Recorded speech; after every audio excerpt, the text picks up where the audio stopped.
day of my birthday party, I wanted to help my mom get all this stuff together, go get the cake, set up balloons, and, I just wanted to, I wanted to help out. I was excited for this day. It was my birthday. I was going to have a bunch of friends over, so I didn't want to go to school. I asked my mom if I could just, stay home, but she said no. She wanted me to, she didn't want me to miss school. She wanted to surprise me, and do her own thing. So I went to school that day. So the whole day I was anxious to get home. I was just, excited. So at the end of the school day, the bell rang and I got up and left. I didn't even look for my brother. I just got up and left. I was about a block away from home, and I remember seeing this car, and, it looked kind of suspicious. I had a gut feeling, that told me to cross the street, but I didn't, I was on the same side that my home was on, so I just continued on walking, and I saw this man in his car looking at me through his rearview mirror. I had a nasty feeling in my stomach, and this guy got out of his car, and, he's walking, he's got his cane, and he's looking like he, needs some help. He asked me if I could help grab something from his car. He said his leg was messed up and he couldn't bend over. I opened up the car door, and he leaned over me from behind and put his hands around my mouth.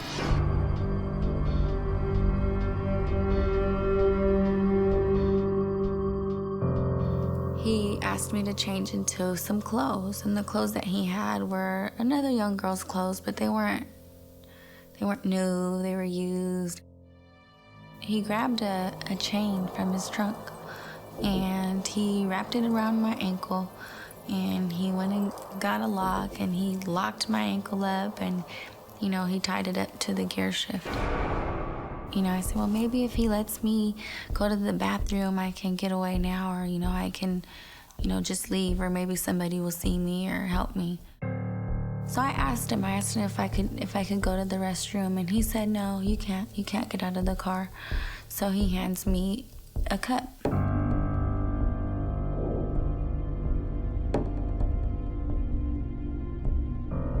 He had a picture of a girl's breasts. It was an older woman. And then he pulled out his camera. He took my shorts off, and he proceeded to take pictures of me.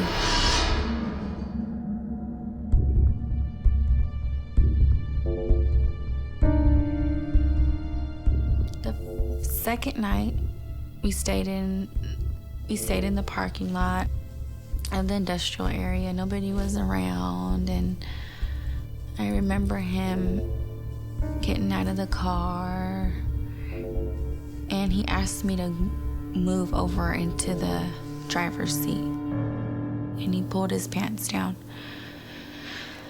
And I remember him taking my clothes off, and then he proceeded to rape me. Like, I have the image in my head, like the stars in the sky, and, that was all I was trying to focus on, was the stars. I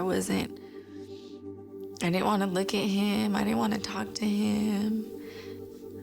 Like, I didn't want to look around the car. There was so much junk in the car. It was dirty, so I just tried to focus on the only thing that was looking beautiful to me at that time. I wasn't angry, I was just sad. I was just so sad. It just has to be something so wrong with this person for him to be able to do something like that to a child. And I started praying.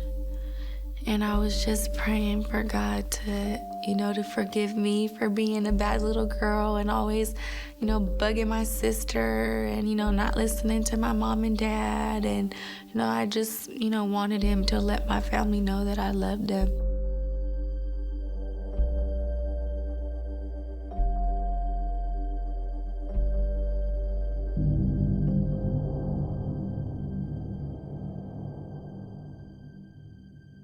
He came back to the car, and he didn't get in this time. He opened the passenger the passenger door, leaned over me and dropped something. And so as soon as he left, I peeked to see if he was close by, and I looked over and I pulled out a big old ring of keys, and I just picked out the smallest one that looked like it would fit into the lock, and I tried it and it fit.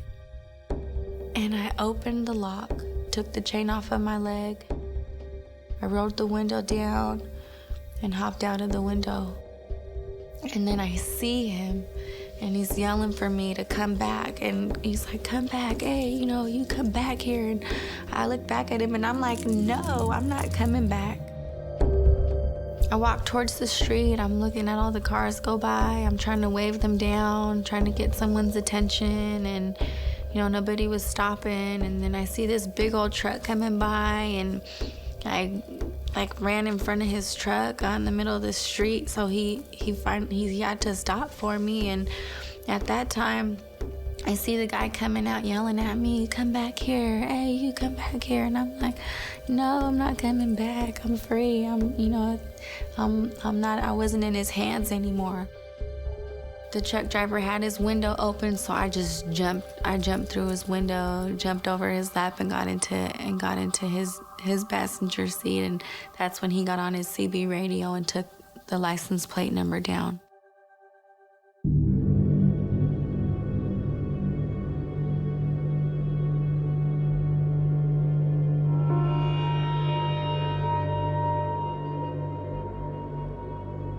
The courtroom was packed, and I remember seeing him sitting over in his wheelchair, and, I was just kind of looking at him like, oh, whatever, I'm not in his hands anymore. There's nothing to be scared or afraid of. I knew I was already safe, and I just had to get up on that stand and do what I had to do to be able to put him away.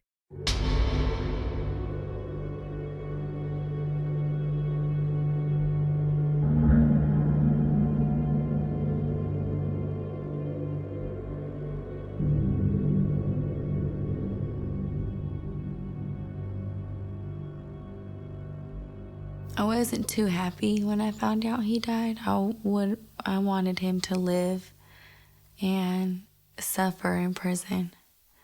I feel like he kind of got off too easy. I survived because I wanted to go home and I wanted to see my family again. I had the desire to live. I've never gone over my story like this ever, other than at court. So this is it's kind of hard for me, but it kind of feels good to let it out.